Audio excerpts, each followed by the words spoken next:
இன்றைய தேவ செய்தியின் தலைப்பு பழைய ஏற்பாட்டு சபையும் புதிய ஏற்பாட்டு சபையும் பரிசுத்த ஆவியானவர். பழைய ஏற்பாட்டு சபை என்பது மோசேயின் காலத்தில் ஆரம்பிக்கப்பட்டது. பழைய ஏற்பாட்டு சபை புதிய ஏற்பாட்டு சபைக்கு ஒரு நிழலாட்டமாக அமைந்தது. பழைய ஏற்பாட்டு சபை மோசே மூலமாக ஆரம்பிக்கப்பட்டது. புதிய ஏற்பாட்டு சபை இயேசு கிறிஸ்து மூலமாக ஆரம்பிக்கப்பட்டது. பழைய ஏற்பாட்டு சபை நியாயப்பிரமாணத்தை அடிப்படையாக கொண்டு நடத்தப்பட்டது. புதிய ஏற்பாட்டு சபை என்பது இயேசு கிறிஸ்துவின் உபதேசத்தை அஸ்திபாரமாக வைத்து ஆரம்பிக்கப்பட்டது. பழைய ஏற்பாட்டு சபையில் ஆரோன் ஆசாரியனாகவும் மோசே மேய்ப்பனாகவும் தீர்க்கதரிசியாகவும் இருந்தார்கள். புதிய ஏற்பாட்டு சபையில் இயேசு கிறிஸ்துவே பிரதான ஆசாரியனாகவும் பிரதான மேய்ப்பனாகவும் அப்போஸ்தலராகவும் தீர்க்கதரிசியாகவும் இருந்து புதிய ஏற்பாட்டு சபையை நடத்தி கொண்டு இருக்கிறார். பழைய ஏற்பாட்டு சபை ஆவியானவரால் வழிநடத்தப்பட்டது. புதிய ஏற்பாட்டு சபை ஆவியானவரால் ஆரம்பிக்கப்பட்டது. பழைய ஏற்பாட்டில் ஆவியானவர் சபை மூலமாக வெளிப்புறத்தில் இருந்து வழிநடத்தினார்.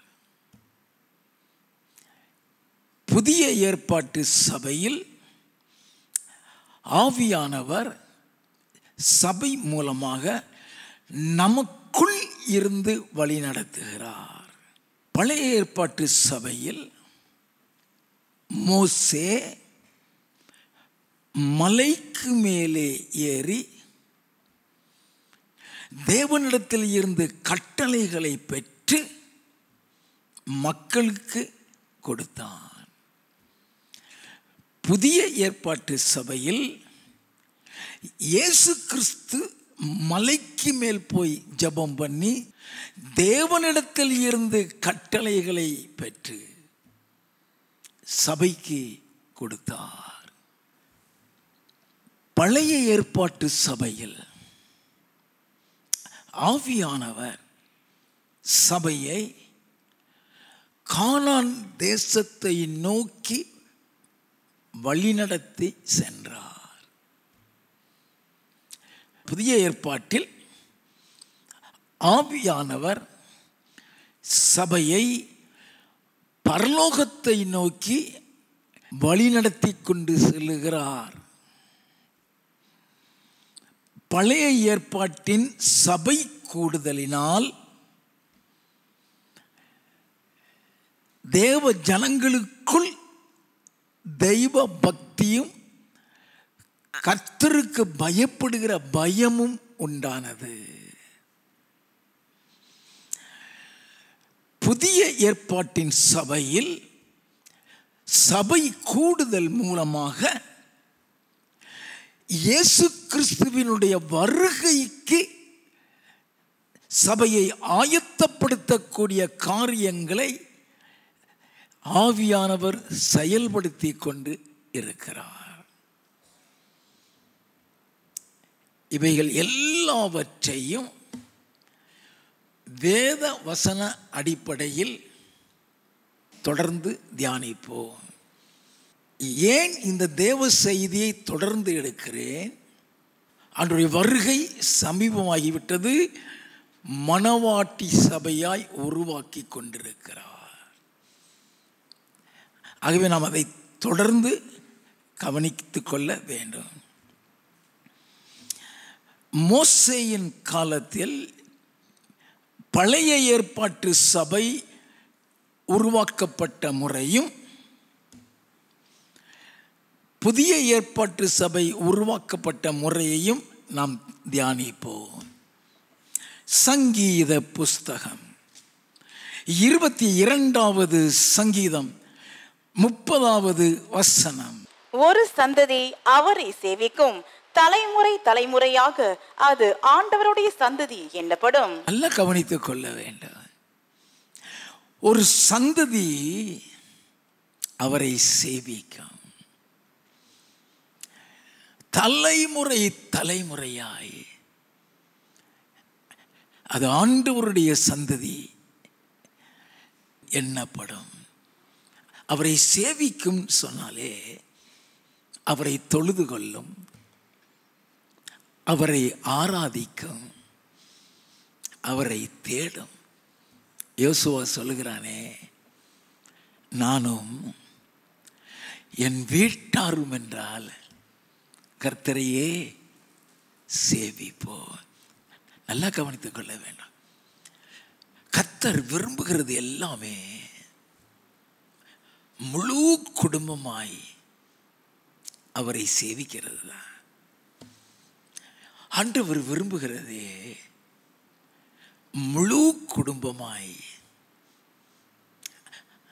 அவரை ஆராதிக்கிறது, முழு குடும்பமாய் ரட்சிக்கப்படுகிறது. அப்போஸ்தலனாகிய பவுலையும் சீலாவையும் சிறைச்சாலையில் போட்ட பொழுது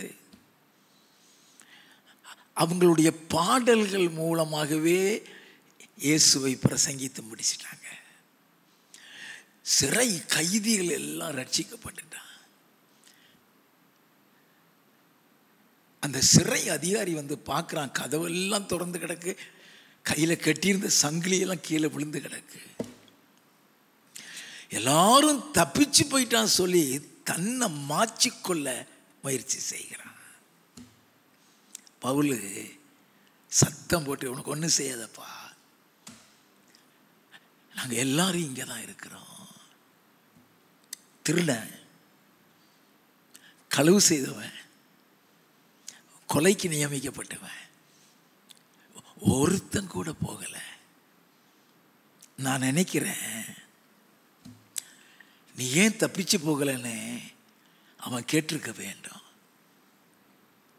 நாங்கள் ரட்சிக்கப்பட்டிருக்கிறோன்னு அவங்க சொல்லியிருக்கணும்.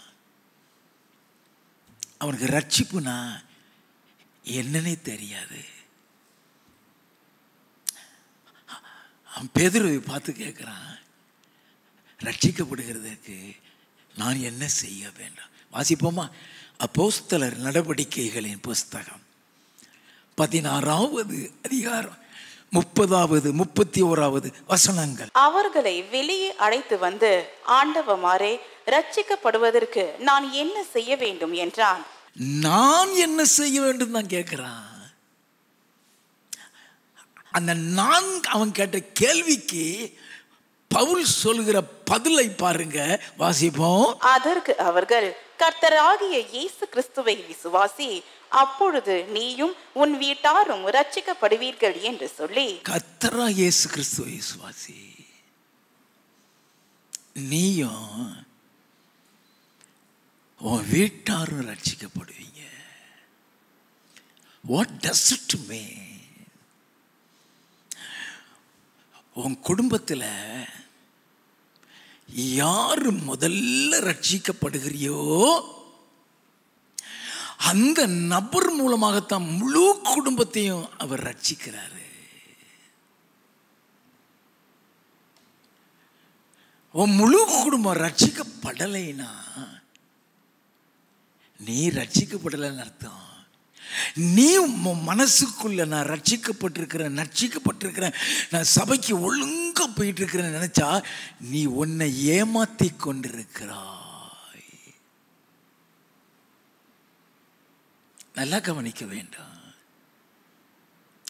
What is salvation? எனக்கு ரட்சிப்புனா என்னன்னே தெரியாதுயா. பிறவி கிறிஸ்தவன். ரட்சிப்புனா என்னன்னே தெரியாது.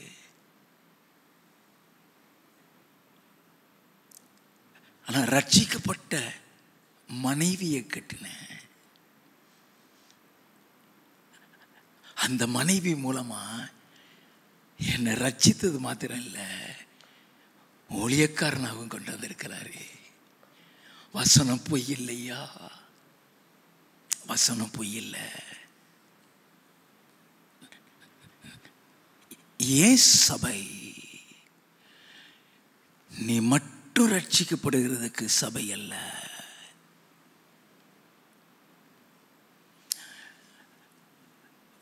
முழு குடும்பமும் ரட்சிக்கப்படுகிறதுக்கு தான் சபை. நல்லா கவனிக்க வேண்டும். முழு குடும்பமும் நல்லா கவனித்துக் கொள்ள வேண்டும். அதனாலதான் ஒரு சந்ததி அவரை சேவிக்கும்.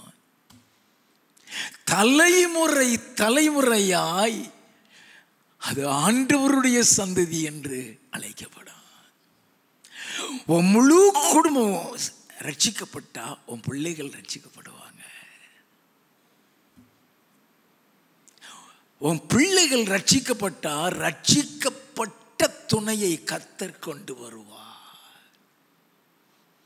நல்லா கவனிக்க வேண்டும். ரட்சிக்கப்படாதவர்களுக்கு ரட்சிக்கப்படாத துணையை கொண்டு வந்து ரெண்டு பேரையுமே ரட்சிக்க வைக்கலாம். ரட்சிக்கப்படாதவர்களுக்கு ரட்சிக்கப்பட்டதை கொண்டு வந்து ரெண்டு பேரையும் சந்திக்க வைக்கலாம்.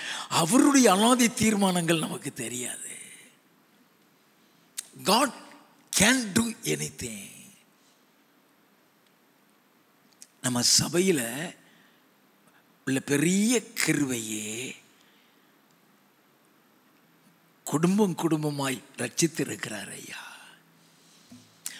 குடும்பம் குடும்பமாய் ஆண்டவரை அறிந்து கொண்டிருக்கிறார்கள். அது எத்தனை மகிமை! அநேகருக்கு கிடைக்காத ஸ்லாக்கியங்கள். அப்ப சந்ததி சந்ததியாய் ஆண்டவருடைய சந்ததி என்று அது அழைக்கப்படுவான். ஆதியாகமம் 22வது அதிகாரம் 1வது 2வது வசனங்கள். இந்த காரியங்கள் நடந்த பின்பு தேவன் ஆபிரகாமை சோதித்தார். எப்படி எனில் அவர் அவனை நோக்கி ஆபிரகாமே என்றார். அவன் இதோ அடியேன் என்றான். அப்பொழுது அவர் உன் புத்திரனும் உன் ஏகசுதனும் உன் நேசகுமாரனுமாகிய ஈசாக்கை நீ இப்பொழுது அழைத்து கொண்டு மோரியா தேசத்திற்கு போய் ஆண்டவர் இடம் சொல்லி கொடுக்கிறாரு.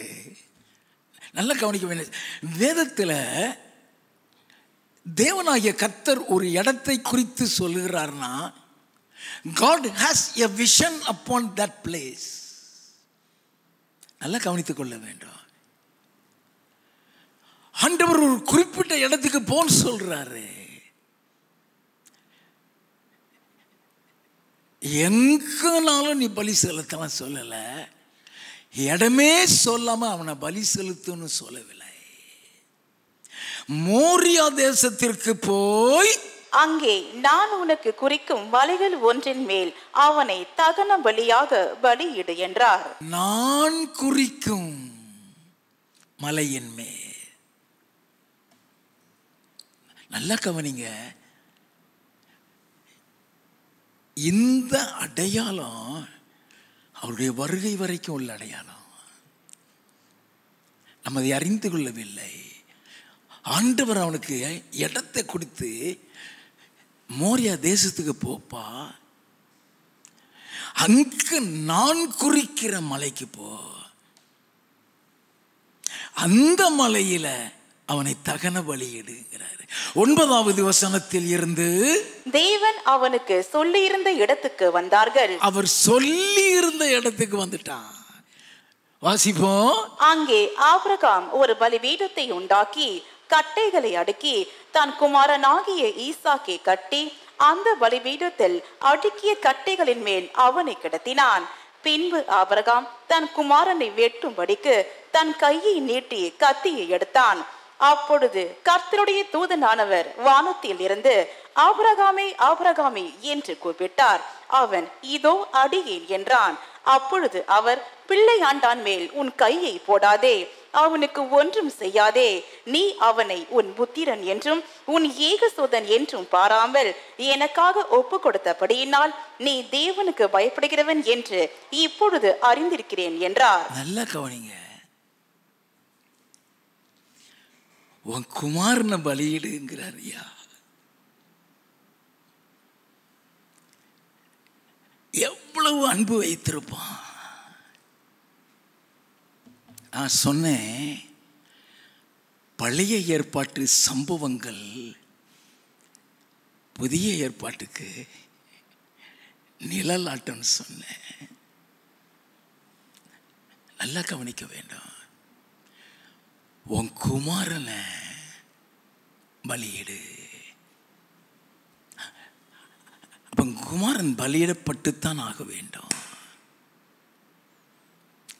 குமாரன் அவர் பலியிடுன்னு சொல்லிட்டாருன்னா பலியிடப்பட்டுத்தான் ஆக வேண்டும். இப்போ அவர் பலியிட வேண்டான்னு சொல்றாரு. அப்ப அவர் இன்னொரு வழியை உருவாக்குகிறாரு. வாசிப்போம். ஆபிரகாம் தன் கண்களை ஏறெடுத்து பார்க்கும் போது இதோ பின்னாக புதரிலே தன் கொம்புகள் சிக்கி கொண்டிருந்த ஒரு ஆட்டுக்கடாவை கண்டான். ஒரு ஆட்டுக்கடாவை கண்டான்.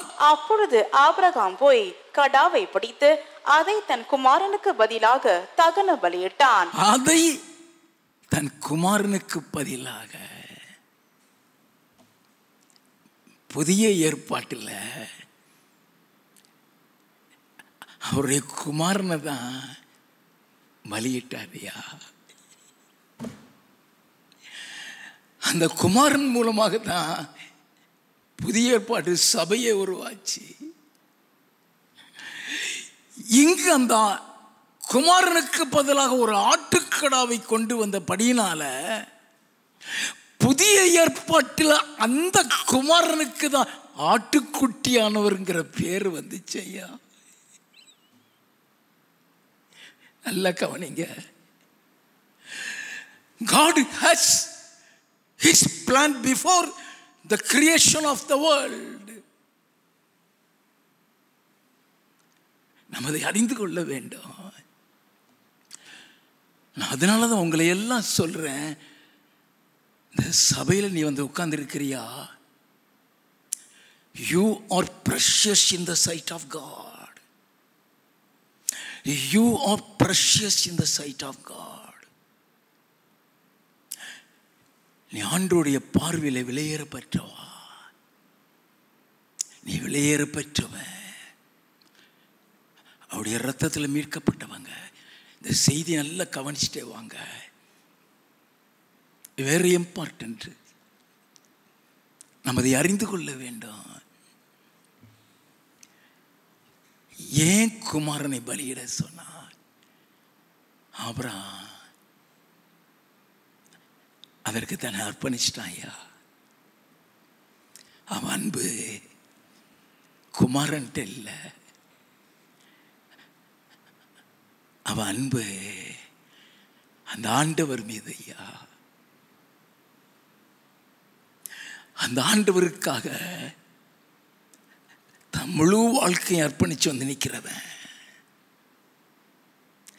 அவன் ஆண்டவர் சும்மா தெரிந்தெடுக்கல, சும்மா மலையில கொண்டு போய் வைக்கல, சும்மா பரலோகத்திலையும் போய் உட்கார வைக்கல.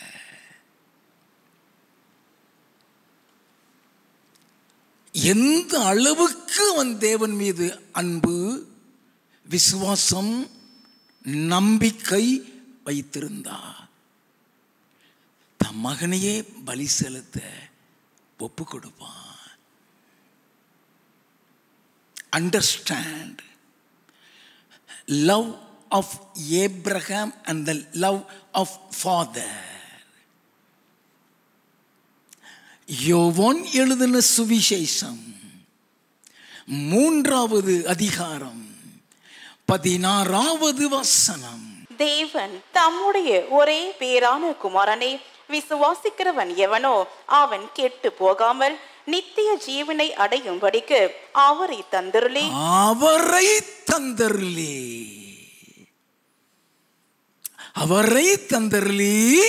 இவ்வளவாய் உலகத்தில் அன்பு கூர்ந்தார். நல்ல கவனிங்க,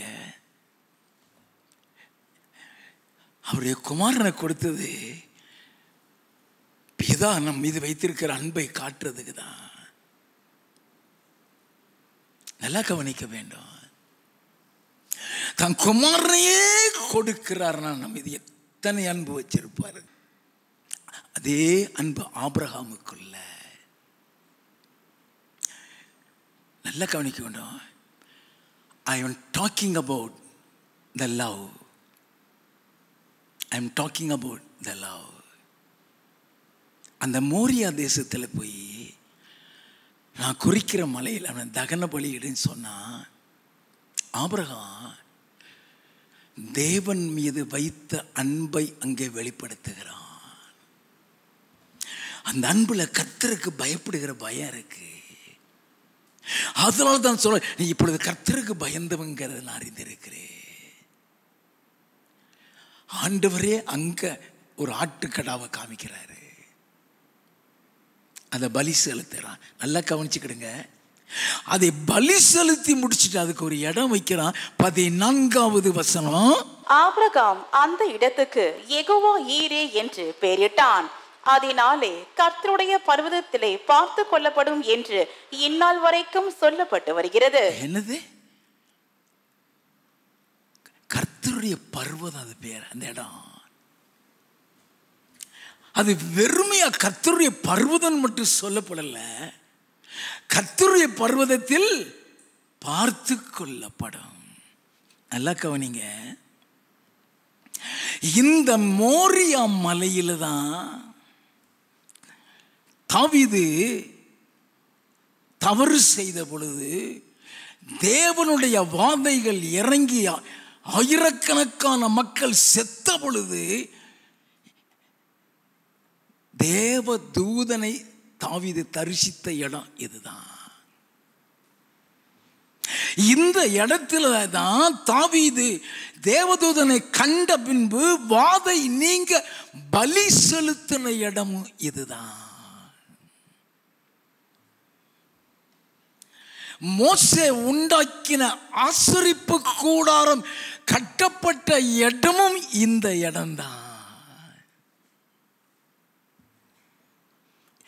இதை கிபியோன் மேடு என்று சொல்லப்படும். அங்குதான் இருந்தது. வாஸ்து பாப்போமா?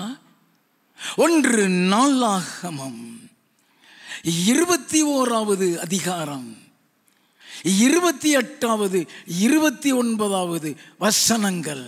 எபூசியனாகிய ஓர்னானின் காலத்திலே கர்த்தர் தனக்கு உத்தரவு அருளினதை தாவீது அக்காலத்திலே கண்டு அங்கேதானே பலியிட்டான். அங்கத்தான் பலியிடுகிறான். வாசிப்போம். மோசே வனாந்திரத்தில் உண்டாக்கின கர்த்தருடைய வாசஸ்தலமும் சர்வாங்க தகன பலிபீடமும் அக்காலத்திலே கிபியோனின் மேட்டில் இருந்தது. அங்கதான் அந்த ஆசரிப்பு கூடாரமும் இருந்தது. அதன் பின்பு சாலமோனும் இந்த மலையில் தான் ஆலயத்தை கட்டினான். நல்லா கவனிங்க. இந்த இடத்தை கர்த்தர் தாவீதுக்கு காண்பித்திருந்தாரு, சாலமோனுக்கு இல்ல. இந்த இடத்தை கர்த்தர் தாவீதுக்கு காட்டி தாவீது அந்த இடத்துல ஆலயத்தை கட்ட திட்டம் போட்டு சாலமோனுக்கு எல்லாவற்றையும் சொல்லி கொடுத்திருந்தான். 2 நாளாகமம் 1வது அதிகாரம் 3வது 4வது வசனங்கள். அவனும் அவனோடே கூட சபையார் அனைவரும் கிபியோனில் இருக்கிற மேடைக்கு போனார்கள். தாவீது தேவனுடைய பெட்டிக்கு எருசலேமிலே கூடாரம் போட்டு ஆயத்தம் பண்ணின ஸ்தலத்திற்கு கீரியாத் யாரீமிலிருந்து அதை கொண்டு வந்தான். நல்லா கவனித்துக் கொள்ள வேண்டும். 3வது அதிகாரம் 1வது வசனம்.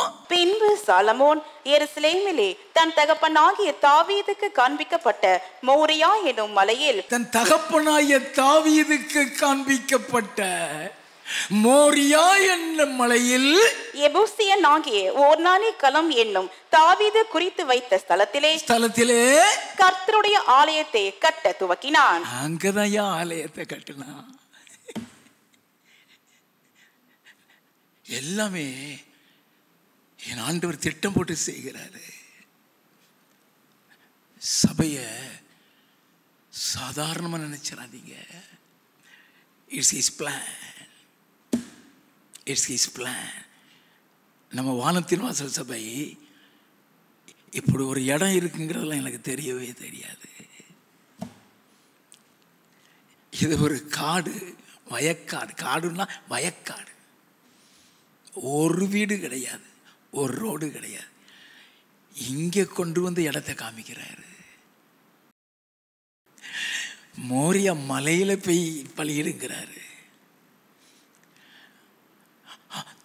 அது ரொம்பயோ தூரத்தில் இருக்கு. அந்த தூரத்தில் போய் ஆசிரியப்பு கூட போடுறாங்க. அப்படின்னா இதில் எப்படிப்பட்ட ஒரு ஆலயத்தை கட்டி உங்களை உள்ள கொண்டு வந்திருக்கிறார்னா, யூ ஆர் சோசன். அவர் வச்சிருக்கிற இடத்துல இருந்தீங்கன்னா தான் மேலே போவியோ இல்லையா. நீ விரும்புகிற இடத்துக்கு போனீங்கன்னா மேலே போக முடியாது. நல்லா கவனித்துக் கொள்ள வேண்டும். எங்க சத்தியம் இருக்குதோ அங்க கொண்டு வருவார். எங்க அவர் நடத்துகிறாரோ அங்க கொண்டு வருவார். நல்லா கவனித்துக் கொள்ள வேண்டும். ஆதியாகமம் 22வது அதிகாரம் 14வது வசனம். ஆபிரகாம் அந்த இடத்துக்கு யெகோவா ஈரே என்று பெயரிட்டான். அதனாலே கர்த்தருடைய பர்வதத்திலே பார்த்து கொள்ளப்படும் என்று இந்நாள் வரைக்கும் சொல்லப்பட்டு வருகிறது. இந்த கர்த்தருடைய பர்வதத்திலே பார்த்துக்கொள்ள. அப்ப இந்த கர்த்தருடைய பர்வதம்னா என்ன ஐயா? இந்த இடத்துலதான் தாவீது அர்னானின் களத்திற்கு பலி செலுத்தினதும் இங்கதான். இந்த இடத்துலதான் மோசே ஆசரிப்பு கூடாரத்தை கட்டினது இங்கதான். இந்த இடத்துலதான் சாலமோன் அவனுடைய ஆலயத்தை கட்டினது இங்கதான். அப்ப இதை கர்த்தருடைய பர்வதம் என்று சொல்லப்பட்டிருக்கிறது. அந்த பர்வதத்தை குறித்தும் தெரிந்து கொள்ள வேண்டும்.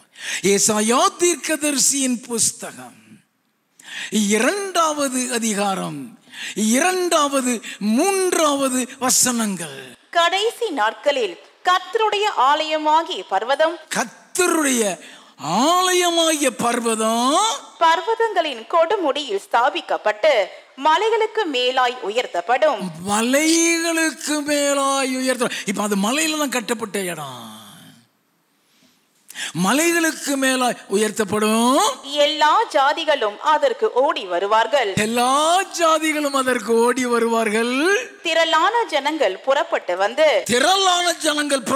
வந்து நாம் கர்த்தரின் பர்வதத்துக்கும் யாக்கோபின் தேவனுடைய ஆலயத்துக்கும் போகும் வாருங்கள். அப்படின்னா what does it mean? அவருடைய ஆலயம் தான் கர்த்தருடைய பர்வதம் ஐயா. அவருடைய ஆலயம் தான் கர்த்தருடைய பர்வதம். வாசிப்போம்.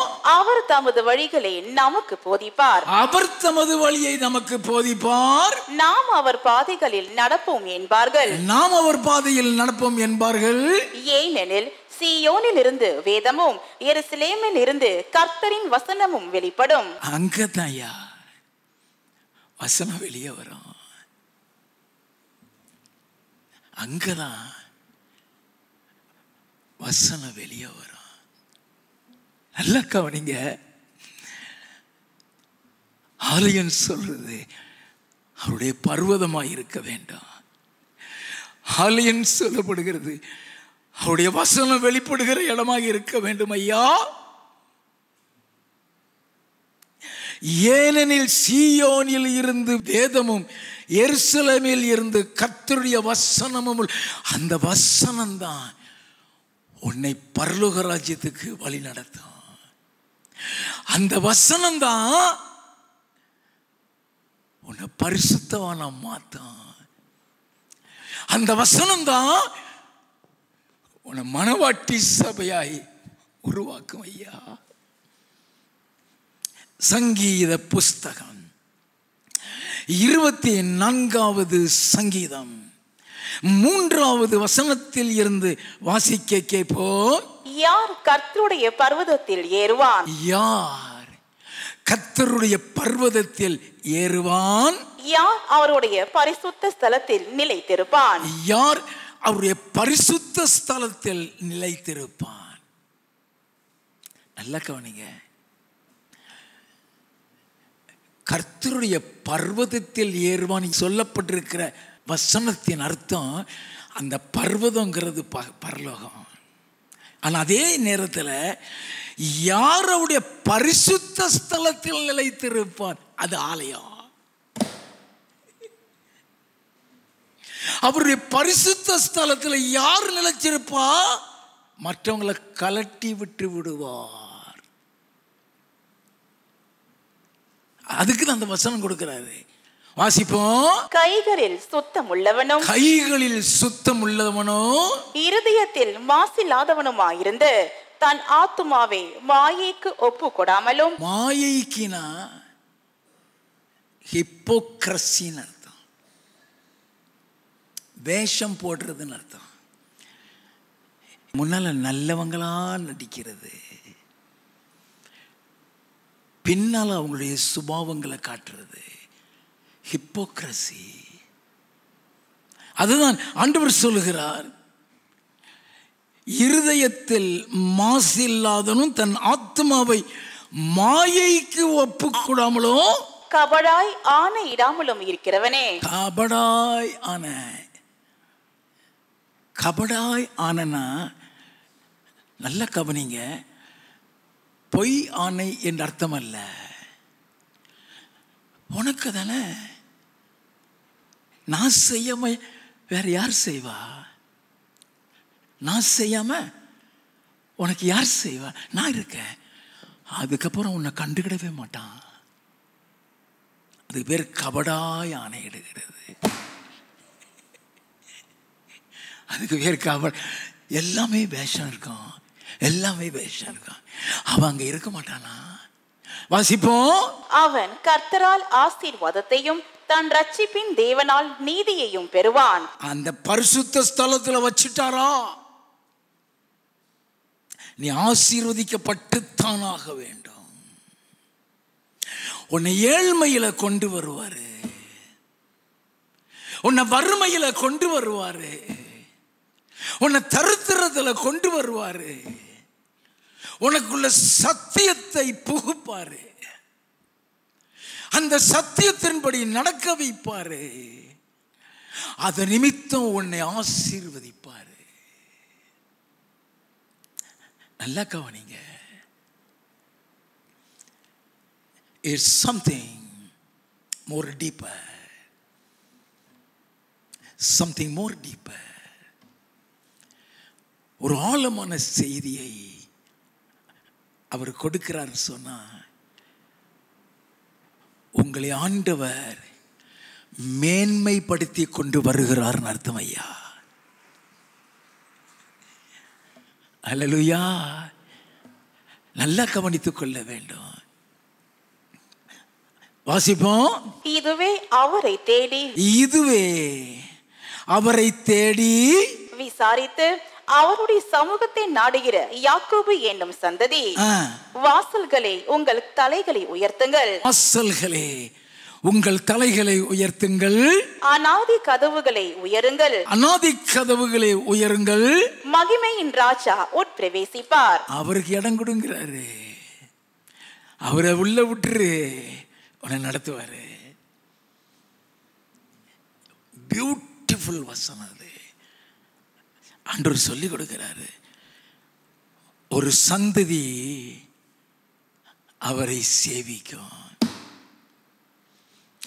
தலைமுறை தலைமுறையாய் அது ஆண்டவருடைய சந்ததி எனப்படும்னு சொன்னாரே. அப்படின்னா அந்த சந்ததியை குறித்து நாம் தெரிந்து கொள்ள வேண்டும். ஆதியாகமம் 22வது அதிகாரம் 18வது வசனம். நீ என் சொல்லுக்கு கீழ்ப்படிந்தபடியினால், என் சொல்லுக்கு கீழ்ப்படிந்தபடியினால் உன் சந்ததிக்குள் பூமியில் உள்ள சகல ஜாதிகளும் ஆசீர்வதிக்கப்படும் என்றும். ஆண்டவர் சொல்ற, உன் சந்ததிக்குள் பூமியில் உள்ள சகல ஜாதிகளும் ஆசீர்வதிக்கப்படும் என்று என் பேரில் ஆணையிட்டேன் என்று கர்த்தர் சொல்லுகிறார் என்றார். அவர் பேரில் ஆணையிடுகிறாரா? அப்படின்னா எவனாலையும் மாற்ற முடியாது. அவர் பேரில் ஆணையிட்டேன்னு சொன்னா எந்த பிசாசாலையும் அதை மாற்ற முடியாது. நல்ல கவனிங்க, ஆண்டவருடைய வார்த்தைகளை நம்ம தெரிந்து கொள்ள வேண்டும். என் பேரில் ஆணை. அப்படின்னா அவனை பார்த்து சொல்ல, நீ என் சொல்லுக்கு கீழ்ப்படிந்த அப்படின்னா உன் சந்ததிக்குள் பூமியில் உள்ள சகல ஜாதிகளும் ஆசீர்வாதம். அப்படின்னா அந்த சந்ததி யாரு? கலாத்தியரின் புஸ்தகம் 3வது அதிகாரம் 16வது வசனம். ஆபிரகாமுக்கும் அவனுடைய சந்ததிக்கும் வாக்குத்தத்தங்கள் பண்ணப்பட்டன. ஆபிரகாமுக்கும் அவனுடைய சந்ததிக்கும் வாக்குத்தத்தங்கள் பண்ணப்பட்டன. சந்ததிகளுக்கு என்று அநேகரை குறித்து சொல்லாமல், சந்ததிகளுக்கு என்று அநேகரை குறித்து சொல்லாமல், உன் சந்ததிக்கு என்று ஒருவனை குறித்து சொல்லி இருக்கிறார். அந்த சந்ததி கிறிஸ்துவே. அந்த சந்ததி கிறிஸ்துவே. அப்படின்னா ஒரு சந்ததி அவரை சேவிக்கும். அது தலைமுறை தலைமுறையாய் ஆண்டவருடைய சந்ததி சொன்னாரே, அந்த சந்ததி கிறிஸ்துவின் சொல்லப்பட்டிருக்கிறது. அப்போ கிறிஸ்துவுக்குள் இருக்கிறவர்களை அவர் உலக தோற்றத்திற்கு முன்பே தெரிந்து கொண்டிருக்கிறாரா? நேற்று இன்னைக்கு இல்லை, உன் தாயின் கர்ப்பத்திலையும் அல்ல. எபேசியரின் புஸ்தகம் 1வது அதிகாரம் 4வது வசனம். தமக்கு முன்பாக நாம் அன்பில் பரிசுத்தம் உள்ளவர்களும், தமக்கு முன்பாக நாம் அன்பில் பரிசுத்தம் உள்ளவர்களும் குற்றமில்லாதவர்களுமாய் இருப்பதற்கு, குற்றமில்லாதவர்களுமாய் இருப்பதற்கு அவர் உலக தோற்றத்துக்கு முன்னே கிறிஸ்துவுக்குள் நம்மை தெரிந்து கொண்டபடியே. அப்ப நம்ம எப்ப தெரிந்து கொண்டிருக்காரு? உலக தோற்றத்துக்கு முன்னே. அதுதான் அந்த சந்ததி. கிறிஸ்துவுக்குள் எதற்கு தெரிந்து கொண்டால், அவருக்கு முன்பாக அன்புல பரிசுத்தம். நல்லா கவனிச்சுக்கிடுங்க. நான் ஆபிரகாமுடைய அன்பையும் சொன்னேன். இப்போ அவர் தெரிந்து கொண்ட நோக்கமும் அவருக்கு முன்பாக அன்பில் பரிசுத்தமும். அதுக்கு தான் அவர் தெரிந்து கொள்றாரு. அதுக்கு தான் சபை. இந்த சபைன்னு சொல்றது அவருக்கு முன்பாக குற்றமற்றவர்களாக அன்பில் பரிசுத்தம் உள்ளவர்களாக நிறுத்துகிறதுக்கு தான் சபை. நல்லா கவனித்துக் கொள்ள வேண்டாம். உன்னை உருவாக்குகிறதுக்கு தான் சபை. அப்படின்னா உனக்கு கொடுக்கிற தேவ செய்தி அவர்கிட்ட வாங்கிறதுங்கிறது பிரசவ வேதனை, சாதாரணமானது இல்லை. இந்த விளக்கெல்லாம் எனக்கு தெரியாதையா, நான் எவன்ட்டையும் கற்றுக்கிடல, எந்த புஸ்தகத்தையும் பார்க்கல, என் ஆவியானவர் சொல்லி கொடுத்தாரையா.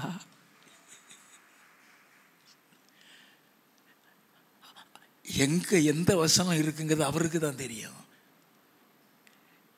நல்லா கவனித்துக் கொள்ள வேண்டும்.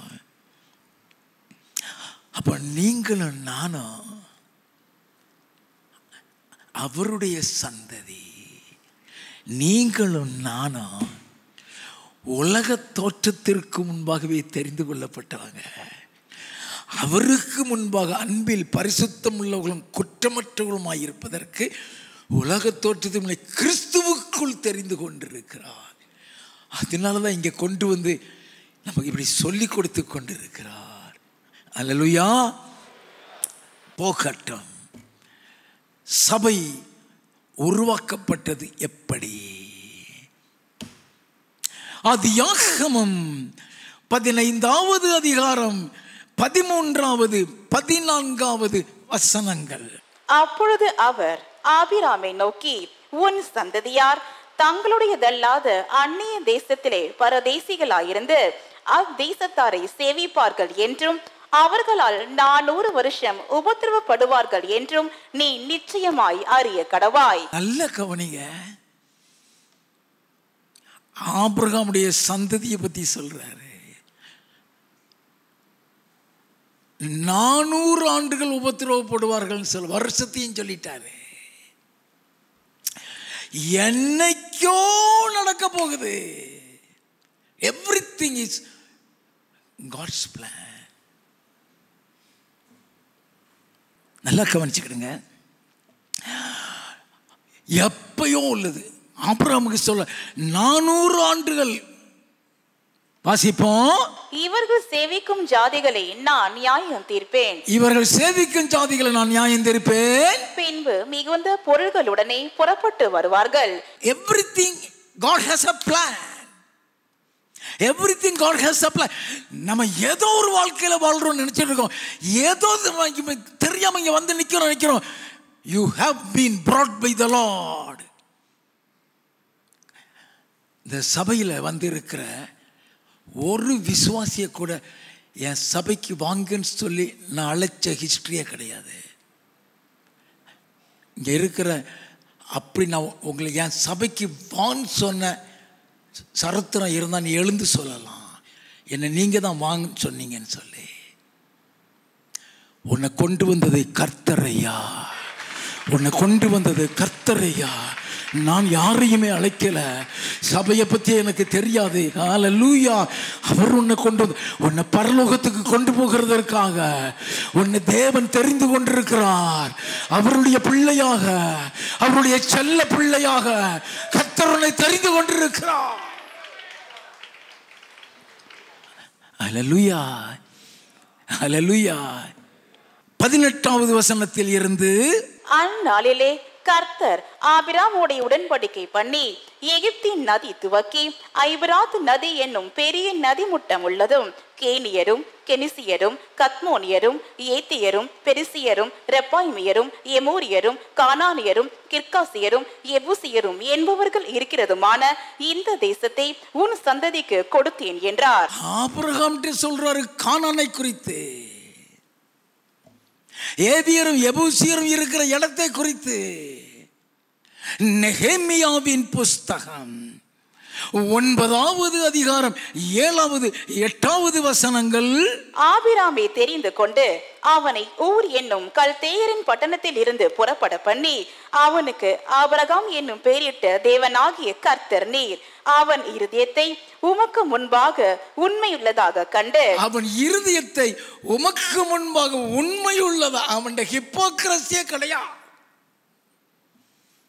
ஆபிரகாமுடைய வாழ்க்கையில மாய்மாலமே கிடையாது. ஓப்பன் தான்.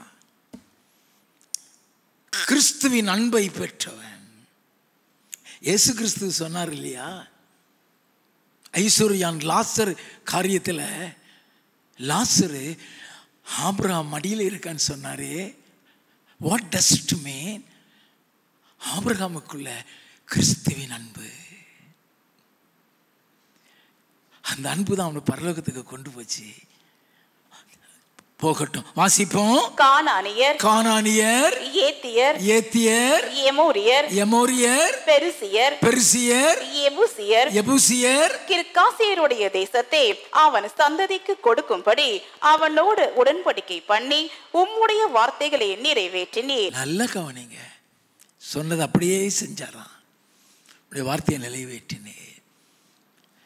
அப்போ ஆண்டவர் ஏற்கனவே அந்த திட்டம் போட்டு வச்சிட்டாரு.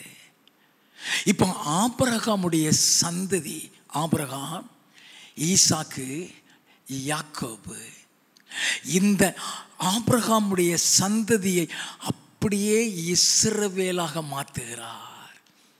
நல்லா கவனிக்க வேண்டும். இஸ்ரவேலாக மாற்ற, இஸ்ரவேல் சொல்லிட்டாலே அவருடைய சேஷ்டபுத்திரன், அவருடைய குமாரன் அர்த்தம். அப்படியே மாற்றுகிறார். வாசிப்போம். ஆதியாகமம் 35வது அதிகாரம் 9வது வசனத்தில் இருந்து. யாக்கோபு பதான் அராமில் இருந்து வந்த பின்பு தேவன் அவனுக்கு மறுபடியும் தரிசனமாகி அவனை ஆசீர்வதித்து, இப்பொழுது உன் பேர் யாக்கோபு, இப்பொழுது உன் பேர் யாக்கோபு, இனி உன் பேர் யாக்கோபு எனப்படாமல் இஸ்ரவேல் என்று உனக்கு பேர் வழங்கும் என்று சொல்லி அவனுக்கு இஸ்ரவேல் என்று பெயரிட்டார். நல்ல கவனிங்க. இப்போ யாக்கோபா இருந்தவன் இஸ்ரவேலாக மாறிட்டான். அதாவது இனி அவனுடைய சந்ததி இஸ்ரவேலர் என்று அழைக்கப்படுவார்கள், யாக்கோபின் சந்ததி என்று அல்ல. நல்லா கவனித்துக் கொள்ள வேண்டும். வாசிப்போம். பின்னும் தேவன் அவனை நோக்கி, நான் சர்வ வல்லமையுள்ள தேவன், நீ பலுகி பெருகுவாயாக, ஒரு ஜாதியும் பற்பல ஜாதிகளின் கூட்டங்களும் உன்னிலிருந்து உண்டாகும், ராஜாக்களும் உன் சந்ததியில் பிறப்பார்கள். நல்ல கவனிங்க, எப்படி சொல்றாரு கவனிச்சிட்டே, எல்லாம் அங்க நடக்கும். ராஜாக்களும் உன் சந்ததியில் பிறப்பார். வாசிப்போம். நான் ஆபிரகாமுக்கும் ஈசாக்குக்கும் கொடுத்த தேசத்தை உனக்கு கொடுப்பேன், உனக்கு பின் உன் சந்ததிக்கும் இந்த தேசத்தை கொடுப்பேன் என்று சொல்லி தேவன் அவனோடு பேசின ஸ்தலத்திலிருந்து அவனை விட்டு எழுந்தருளி போனார். இப்போ அந்த யாக்கோபை தேவன் இஸ்ரவேலாக மாற்றினதுக்கு அப்புறம் தான் சபையே உருவாக்கப்பட போகிறது.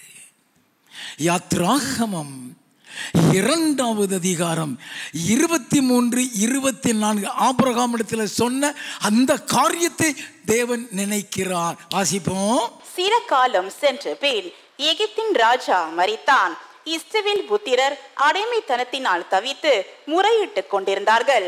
அவர்கள் அடிமைத்தனத்திலிருந்து முறையிடும் சத்தம் தேவ சந்நிதியில் எட்டினது. நல்ல கவனிங்க.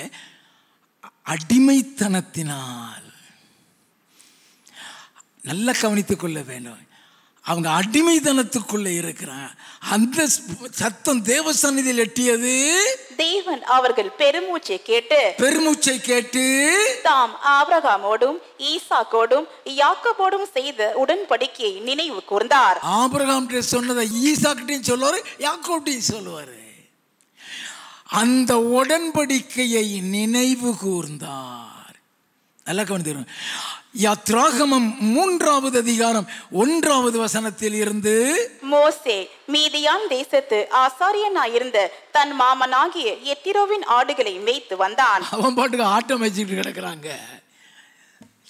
யாரை தெரிந்திருப்பாருன்னு தெரியாது. வாசிப்போம். அவன் ஆடுகளை வனாந்திரத்தின் பின்புறத்திலே ஓட்டி தேவ பர்வதமாகிய ஓரேப் மட்டும் வந்தான். அங்கே கர்த்தருடைய தூதனானவர் ஒரு முட்செடியின் நடுவில் இருந்து உண்டான அக்கினி ஜுவாலையிலே நின்று அவனுக்கு தரிசனமானார். அப்பொழுது அவன் உற்று பார்த்தான். முட்செடி அக்கினியால் ஜுவாலித்து எரிந்தும் அது வெந்து போகாமல் இருந்தது.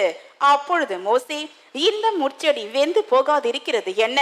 நான் கிட்ட போய் இந்த அற்புத காட்சியை பார்ப்பேன் என்றான். இவ்வளவு ஆவியானவர் செய்கிறாரு. அவன் வேடிக்கை பார்த்துட்டு போக வைக்கல.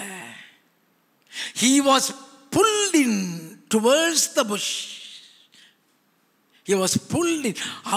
அவன் பக்கத்தில் இழுக்கிறார். நல்லா கவனித்துக் கொள்ள வேண்டும். ஒவ்வொரு காரியமும் ஆவியானவரால் செய்யப்படுகிறதுங்கிற அறிந்து கொள்ள வேண்டும். இப்ப பக்கத்துல வந்து பார்க்க வர்றான். வாசிப்போம். அவன் பார்க்கும்படி கிட்ட வருகிறதை கர்த்தர் கண்டார். முட்செடியின் நடுவில் இருந்து தேவன் அவனை நோக்கி, மோசே மோசே என்று கூப்பிட்டார்.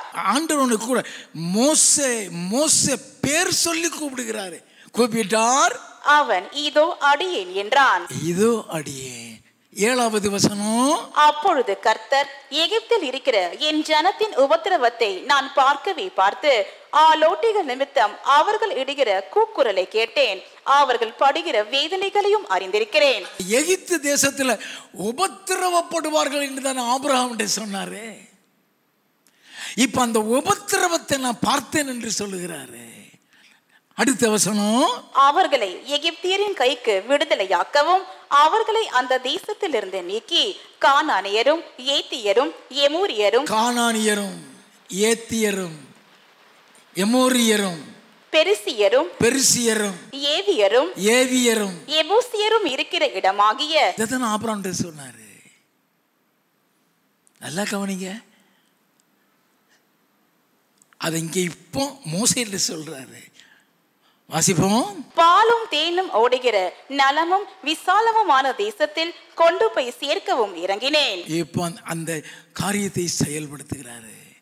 10வது வசனம், நீ இஸ்ரவேல் புத்தராகிய என் ஜனத்தை எகிப்திலிருந்து அழைத்து வரும்படி உன்னை பார்வோனிடத்துக்கு அனுப்புவேன் வா என்றார். இஸ்ரவேல் ஜனமாய என் ஜனத்தை பார்வோனிடத்தில் அனுப்புறேன் வா. 4வது அதிகாரம் 22, 23. அப்பொழுது நீ பார்வோனோடே சொல்ல வேண்டியது என்னவென்றால், இஸ்ரவேல் என்னுடைய குமாரன். இஸ்ரவேல் என் பேர் மாத்தினாரு. இஸ்ரவேல் என்னுடைய குமாரன், என் சேஷ்ட புத்திரன். என் சேஷ்ட புத்திரன். நல்ல சபையா இருக்கவனீங்க. நீங்களும் உங்களை இங்க கொண்டு வந்து உட்கார வச்சிருக்காருன்னா அவருடைய பிள்ளைன்னு அர்த்தம் ஐயா. அவருடைய பிள்ளைன்னு அர்த்தம் ஐயா. ஏதோ ஒரு சபை விசுவாசி நினைச்சிட்டு இருக்காதீங்க. நீ என் பிள்ளைன்னு சொல்ல. இஸ்ரவேல என் குமாரன், என் சேஷ்டபுத்திரன், எனக்கு ஆராதனை செய்யும்படி என் குமாரனை அனுப்பிவிடு என்று கட்டளையிடுகிறேன். என் குமாரன் அனுப்புன்னு சொல்றாரு. கட்டளையிடுகிறேன், அவனை விடமாட்டேன் என்பாயாகில். விடமாட்டேன் என்பாயாகில் நான் உன்னுடைய குமாரனை உன் சேஷ்ட புத்திரனை சங்கரிப்பேன் என்று கர்த்தர் சொன்னார் என்று சொல் என்றார். சங்கரிச்சு தான் கொண்டு வருவாரு, விடமாட்டான். அவனுடைய சேஷ்ட புத்திரங்கள் அத்தனை பேரையும் காலி பண்ணிடுவாரு. அல்ல கவனிங்க, அத்தனை பேரையும் காலி பண்ணிடுவாரு. அது காலி பண்ணதுக்கு அப்புறம் தான் விரட்டி விடுவானுங்க. அங்கே இருந்து பெறப்பட்டு வர்றாங்க. யாத்ராகமம் 12வது அதிகாரம் முதல் 3 வசனங்கள். கர்த்தர் எகிப்து தேசத்தில் மோசேயையும் ஆரோனையும் நோக்கி, இந்த மாதம் உங்களுக்கு பிரதான மாதம், இது உங்களுக்கு வருஷத்தின் முதலாம் மாதமாயிருப்பதாக நீங்கள் இஸ்ரவேல் சபையார் யாவரையும் நோக்கி, இந்த மாதம் 10ஆம் தேதியில் வீட்டு தலைவர்கள் வீட்டுக்கு ஒரு ஆட்டுக்குட்டியாக, நல்லா கவனிக்க வேண்டும், வீட்டுக்கு ஒரு ஆட்டுக்குட்டியாக ஒவ்வொருவரும் ஒவ்வொரு ஆட்டுக்குட்டியை தெரிந்து கொள்ள கடவர்கள். ஒவ்வொருவரும் ஒரு ஆட்டுக்குட்டியை தெரிந்து கொள்ள கடவர்கள். ஒரு வீட்டில் இருக்கிறவர்கள் ஒரு ஆட்டுக்குட்டியை புசிக்கிறதற்கு போதுமான பேர்களாயிராமற் போனால் அவனும் அவன் சமீபத்தில் இருக்கிற அவனுடைய அயல் வீட்டுக்காரனும் தங்களிடத்தில் உள்ள ஆத்துமாக்களின் லக்கத்திற்கு தக்கதாக ஒரு ஆட்டுக்குட்டியை தெரிந்து கொள்ள வேண்டும். ஒரு ஆட்டுக்குட்டியை தெரிந்து கொள்ள வேண்டும். 5வது வசனம், அந்த ஆட்டுக்குட்டி பழுதற்றதும், அந்த ஆட்டுக்குட்டி பழுதற்றதும் ஆணும் ஒரு வயதுள்ளதுமாய் இருக்க வேண்டும். ஒரு வயதுள்ளதாய் இருக்க வேண்டும். நல்லா கவனிங்க, அந்த ஆட்டுக்குட்டி பழுதற்றதும் ஆணும் ஒரு வயதுள்ளதுமாய் இருக்க வேண்டும். கொஞ்சம் வயசு உள்ளதுன்னு அர்த்தம். 6வது வசனத்தில் இருந்து, அதை இந்த மாதம் 14ஆம் தேதி வரைக்கும் வைத்திருந்து இஸ்ரவேல் சபையின் ஒவ்வொரு கூட்டத்தாரும் சாயங்காலத்தில் அதை அடித்து அதன் இரத்தத்தில் கொஞ்சம் எடுத்து தாங்கள் அதை புசிக்கும் வீட்டு வாசல் நிலைக்கால்கள் 2லும் நிலையின் மேறு சட்டத்திலும் தெளித்து அன்று ராத்திரியிலே அதன் மாம்சத்தை நெருப்பினால் சுட்டு புளிப்பில்லா அப்பத்தோடும் கசப்பான கீரையோடும் அதை புசிக்க கடவர்கள். அந்த ஆட்டுக்குட்டி அடிக்கிற விதத்தை கிளீனா சொல்லி கொடுக்கிறார். அது என்ன இதுதான் பஸ்காவா மாறுகிறது. இதுதான் பஸ்காவா மாறுகிறது. இதைத்தான் புதிய ஏற்பாட்டில் இயேசு கிறிஸ்துனுடைய சரீரமாக அவருடைய இரத்தமாக நம்ம புசிக்கிறோம். நல்லா கவனித்துக் கொள்ள வேண்டும். ஒவ்வொரு பகுதியும் மத்தியில் 13வது வசனம், நீங்கள் இருக்கும் வீடுகளில் அந்த இரத்தம் உங்களுக்காக அடையாளமாய் இருக்கும். அந்த ரத்தம் உங்களுக்கு அடையாளமாய் இருக்கும். அந்த இரத்தத்தை நான் கண்டு உங்களை கடந்து போவேன். நான் எகிப்து தேசத்தை அழிக்கும் போது அழிக்கும் வாதை உங்களுக்குள்ளே வராதிருக்கும். அந்த ரத்தம் பாதுகாப்பின் ரத்தம், அந்த ரத்தம் மீட்பின் ரத்தம். நல்லா கவனித்துக் கொள்ளுங்க. ஆட்டுக்குட்டியின் ரத்தம். இந்த ஆட்டுக்குட்டியினுடைய ரத்தத்தில் தான் இஸ்ரவேல் ஜனங்களை எகிப்தின் அடிமைத்தனத்தில் இருந்து தேவனாகிய கர்த்தர் மீட்டு கொண்டு வருகிறார். இந்த ரத்தத்தின் மூலமாக மீட்கப்பட்டவர்களைத்தான் சபையாராக கர்த்தர் கருதுகிறார். இதற்கு பின்புதான் சபை, இன்னும் சபை ஆரம்பிக்கப்படல. ஆரம்பிக்கப்படுகிறதுக்கு முன்னால இந்த காரியங்களை எல்லாவற்றையும் கர்த்தர் சொல்லி கொடுக்கிறாரு. 16வது வசனம், முதலாம் நாளில் பரிசுத்த சபை கூடுதலும் 7ஆம் நாளிலும் பரிசுத்த சபை கூடுதலும் இருக்க வேண்டும். ஆண்டவர் சொல்லி கொடுக்கிறாரு. முதலாவது நாள் பரிசுத்த சபை கூடுதல், 7வது நாளிலும் பரிசுத்த சபை கூடுதல் இருக்க வேண்டும். மோசே காலத்தில் தான் சபை ஆரம்பமாகுது. மோசே காலத்தில் தான் சபை கூடுதலும் ஆரம்பமாகுது. 40வது 41வது வசனங்கள். இஸ்ரவேல் புத்திரர் எகிப்திலே குடியிருந்த காலம் 430 வருஷம். 430 வருஷம் மோசே சொன்னாரு. அங்கே 400 வருஷம் இருப்பாங்க. அதற்கு அப்புறம் தான் கூட்டிட்டு வருவாங்க. இப்போ 430 வருஷம் வாசிப்போம். 430 வருஷம் முடிந்த அன்றைய தினமே கர்த்தருடைய சேனைகள் எல்லாம் எகிப்து தேசத்தில் இருந்து புறப்பட்டது. ரத்தத்தினால் மீட்கப்பட்டவர்கள். மோசே அவர்கள் அதை செய்ய சொல்லிடுவான். 21வது வசனத்திலிருந்து வாசிங்க. அப்பொழுது மோசே இஸ்ரவேல் மூப்பர் யாவரையும் அழைப்பித்து, நீங்கள் உங்கள் குடும்பங்களுக்கு தக்கதாக உங்களுக்கு ஆட்டுக்குட்டியை தெரிந்தெடுத்துக் கொண்டு பஸ்காவை அடித்து ஈசோப்பு கொழுந்தங்களின் கொத்தை எடுத்து கிண்ணியில் இருக்கும் இரத்தத்தில் தோய்த்து அதில் இருக்கும் அந்த இரத்தத்தை வாசல் நிலைக்கால்களின் மேறு சட்டத்திலும் வாசலின் நிலைக்கால்கள் 2லும் தெளியுங்கள். விடியற் காலம் வரைக்கும் உங்களில் ஒருவரும் வீட்டு வாசலை விட்டு புறப்பட வேண்டாம். அது பாதுகாப்பின் ரத்தம், ப்ரொடெக்ஷன் அங்க உண்டு. வாசிப்போம். கர்த்தர் எகிப்தியரை ஆதாம் பண்ணுகிறதற்கு கடந்து வருவார். நிலையின் மேறு சட்டத்திலும் வாசலின் நிலைக்கால்கள் 2லும் அந்த இரத்தத்தை காணும் போது கர்த்தர் சங்காரக்காரனை உங்கள் வீடுகளில் உங்களை ஆதாம் பண்ணுகிறதற்கு வர ஒட்டாமல் வாசற்படியை விலகி கடந்து போவார். நல்லா கவனிக்க வேண்டாம். ஆண்டவர் என்ன செய்வாரு? உன்னை பாதுகாத்துருவாரு. அங்க அழிக்க போறாரு. அவங்களோட தலைச்சன்கள் எல்லாம் அழிய போகுது. இதுக்கப்புறம் இந்த ரத்தத்தின் மூலமாக தான் அவங்க மீட்கப்படுகிறாங்க.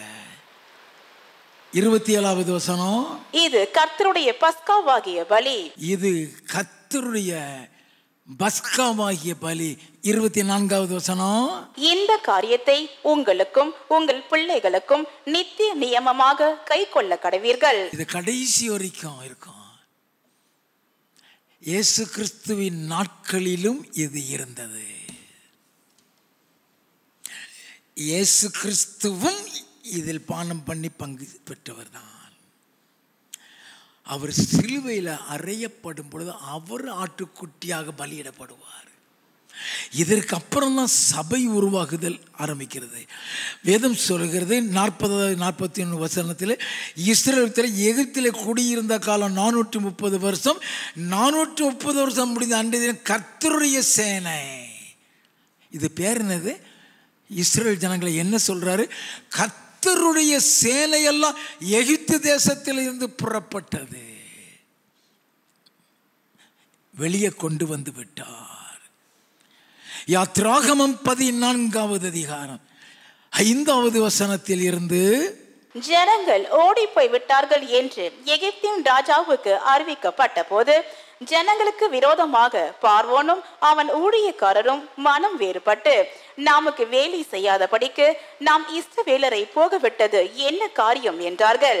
அவன் தன் ரதத்தை பூட்டி தன் ஜனங்களை கூட்டிக் கொண்டு பிரதானமான 600 ரதங்களையும் எகிப்தில் உள்ள மற்ற சகல ரதங்களையும் அவைகள் எல்லாவற்றிற்கும் அதிபதிகளான வீரரையும் கூட்டிக் கொண்டு போனான். கர்த்தர் எகிப்தின் ராஜாவாகிய பார்வோனின் இருதயத்தை கடினப்படுத்தினார். எகிப்தின் ராஜாவாகிய பார்வோனின் இருதயத்தை கடினப்படுத்தினார். அவன் இஸ்ரவேல் புத்திரரை பின்தொடர்ந்தான். நல்ல கவனிங்க, அவன் இஸ்ரவேல் புத்திரரை பின்தொடர்ந்தான். 10வது வசனம், பார்வோன் சமீபித்து வருகிற போது இஸ்ரவேல் புத்திரர் தங்கள் கண்களை ஏறெடுத்து பார்த்து எகிப்தியர் தங்களுக்கு பின்னே வருகிறதை கண்டு மிகவும் பயந்தார்கள். அப்பொழுது இஸ்ரவேல் புத்திரர் கர்த்தரை நோக்கி கூப்பிட்டார்கள். அப்பொழுது இஸ்ரவேல் புத்திரர் கர்த்தரை நோக்கி கூப்பிட்டார்கள். நல்ல கவனிங்க, எப்படி மோசே அவர்களை விடுவித்து கொண்டு வருகிறான். மோசே ஒரு மீட்பன், மேய்ப்பன், தலைவன். அது ஆவியானவர் செயல்படுத்தி அவன் மூலமா செயல்படுத்துவார். 13வது 14வது வசனம், அப்பொழுது மோசே ஜனங்களை நோக்கி, பயப்படாதிருங்கள், நீங்கள் நின்று கொண்டு இன்றைக்கு கர்த்தர் உங்களுக்கு செய்யும் ரட்சிப்பை பாருங்கள். இன்றைக்கு நீங்கள் காண்கிற எகிப்தியரை இனி என்றைக்கும் காண மாட்டீர்கள். இன்றைக்கு நீங்கள் காண்கிற எகிப்தியனை என்றைக்கும் காண மாட்டீங்க. பழைய ஏற்பாட்டில் எகிப்தியன் தான் சத்ரு. எகிப்தியன் தான் அவர்களை அடிமைத்தனத்தில் வைத்தது. அவனுடைய கையில் இருந்து தான் மீட்டு கொண்டு வருகிறார். புதிய ஏற்பாட்டில் பிசாசு தான் சத்ரு. பிசாசனுடைய கையில் இருந்து தான் நம்மளை மீட்டு கொண்டு வருகிறார். அதுக்கப்புறம் தான் சபை. நல்லா கவனிக்கணும், நீ மீட்கப்பட்டதான் சபை. அதுதான் இங்கே வேதத்தில் சொல்லப்பட்டிருக்கிறது. நாம் அதை வாசிப்போம். கர்த்தர் உங்களுக்காக யுத்தம் பண்ணுவார். கர்த்தர் உங்களுக்காக யுத்தம் பண்ணுவார், நீங்கள் சும்மா இருப்பீர்கள் என்றான். இன்னைக்கு காண்கிற எகிப்தியனை நம்ம என்னைக்குமே காண மாட்டேன். அதுதான் ரட்சிப்பின் அடையாளம். அதுதான் ரட்சிப்பின் அடையாளம். When you are redeemed, when you are redeemed from Satan, he will be no more in your life. நல்லா கவனிக்கிறேன். அவன் அதோடு அவன் சாப்டர் முடிஞ்சிருச்சு. உன்னை தொடரணும்னா கூட அவர்கிட்ட உத்தரவு வாங்கணும். அவர் ரத்தத்தில் நீ மீட்கப்பட்டுட்டியா, நீ அவருடைய பிள்ளையா மாறிடுற. இஸ்ரவேல் என்னுடைய குமாரன், என்னுடைய சேஷ்டபுத்திரன். யோவான் 1வது அதிகாரம் 12வது வசனத்திலே, அவருடைய நாமத்தின் மேல் விசுவாசம் உள்ளவர்களாய் அவரை ஏற்றுக்கொண்டவர்கள் எத்தனை பேர்களோ அத்தனை பேரும் தேவனுடைய பிள்ளைகளாகும்படி அதிகாரம் கொடுத்தார். அவர்கள் இரத்தத்தினாலாவது புருஷனுடைய சித்தத்தினாலாவது பிறவாமல் அவர்கள் தேவனால் பிறந்தவர். அப்போ Satan has no right to touch you. உன்னை தொட முடியாது, உன்னை தொட முடியாது. எபேசியர் 4:20 சொல்லப்பட்டது போல ஒரு பொழுதும் பிசாசுக்கு இடம் கொடுத்து விடாதீங்க. ஒரு பொழுதும் பிசாசுக்கு இடம் கொடுத்து விடவே. நீ இடம் கொடுத்துட்டீன்னா அவன் மேற்கொள்ளுவான். நீ இடம் கொடுத்தாதான் உன்னை தொட முடியும். அவர்கிட்ட போய் உத்தரவு கேட்பான். அப்ப ஆண்டவர் சொல்கிறார், இன்றைக்கு காணுகிற எகிப்தனை நீ ஒரு நாளும் காண மாட்டாய். 21வது 22வது வசனங்கள், மோசே தன் கையை சமுத்திரத்தின் மேல் நீட்டினான். அப்பொழுது கர்த்தர் ராம் முழுவதும் பலத்த கீழ்காற்றினால் சமுத்திரம் ஒதுங்கும்படி செய்து அதை வறண்டு போக பண்ணினார். ஜலம் பிளந்து பிரிந்து போயிற்று. ஜலம் பிளந்து பிரிந்து போய்விட்டது. இஸ்ரவேல் புத்திரர் சமுத்திரத்தின் நடுவாக வெட்டாந்தரையிலே நடந்து போனார்கள். அவர்கள் வலது புறத்திலும் அவர்கள் இடது புறத்திலும் ஜலம் அவர்களுக்கு மதிலாக நின்றது. ஜலத்தை மதிலா வச்சுட்டாரு, நடுவில் போறாங்க. They were led by the Holy Spirit. They were led by the Holy Spirit. இன்றைக்கு கண்ட எகிப்தியனை என்னை காண மாட்டேன்னு சொன்னாரு. 26வது வசனத்தில் இருந்து கர்த்தர் மோசேயை நோக்கி, ஜலம் எகிப்தியர் மேலும் அவர்களுடைய ரதங்கள் மேலும் அவர்களுடைய குதிரை வீரர் மேலும் திரும்பும்படிக்கு உன் கையை சமுத்திரத்தின் மேல் நீட்டு என்றார். நல்லா கவனிங்க. சமுத்திரத்தின் மேல் நீட்டு என்றார். அப்படியே மோசே தன் கையை சமுத்திரத்தின் மேல் நீட்டினான். விடியற் காலத்தில் சமுத்திரம் பலமாய் திரும்பி வந்தது. எகிப்தியர் அதற்கு எதிராக ஓடும் போது கர்த்தர் அவர்களை கடலின் நடுவே கவிழ்த்து போட்டார். இப்ப யாரு கையை வச்சு மீட்காரு? மோசே கையை வச்சு மீட்கிறாரு. அப்படி அவன் தான் மீட்பேன், ரெடிமேர். அவன் தான் மேய்ப்பேன், அவன் தான் தலைவன். இதே காரியத்தை புதிய ஏற்பாட்டில் இயேசு செய்கிறாரு. அவர் தான் மீட்பறியா, அவர் தான் ரெடிமேர், அவர் தான் மேய்ப்பர், அவர் தான் தலைவர். நல்லா கவனித்துக் கொள்ள வேண்டும். இப்போ மோசேயை வைத்து செய்கிறாரு. வாசிப்போம். ஜலம் திரும்பி வந்து ரதங்களையும் குதிரை வீரரையும் அவர்கள் பின்னாக சமுத்திரத்தில் பிரவேசித்திருந்த பார்வோனுடைய ராணுவம் அனைத்தையும் மூடிக்கொண்டது. பார்வோனுடைய ரதத்தை மூடி போட்டது. அவர்களில் ஒருவனாகிலும் தப்பவில்லை, ஒருத்தன் கூட தப்பல. நல்ல கவனிங்க. இதை யாரு செய்தா தெரியுமா? மோசேயை கொண்டு யார் செய்தா தெரியுமா?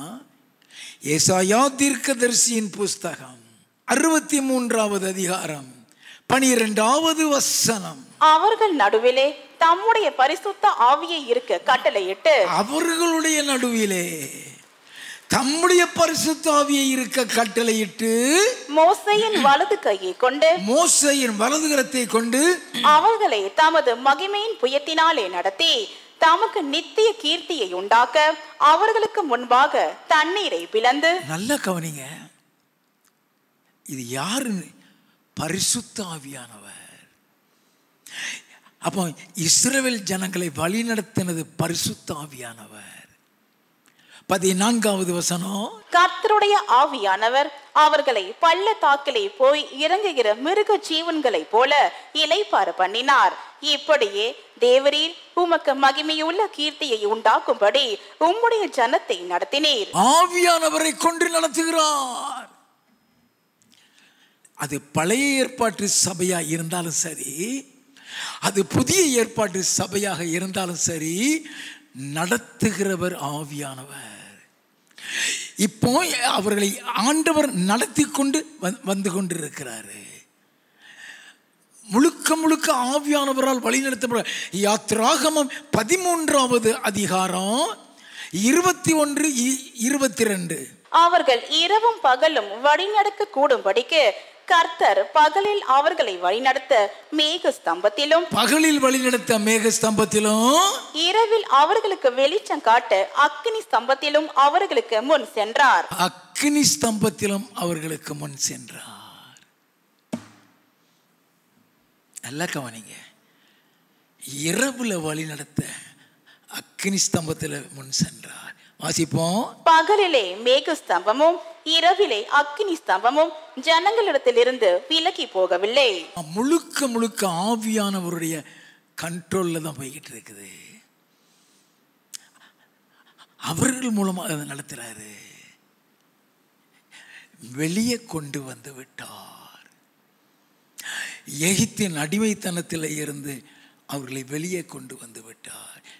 எனக்கு ஆராதனை செய்யும்படி என் ஜனங்களை அனுப்பிவிடு என்று உனக்கு சொல்லுகிறேன்.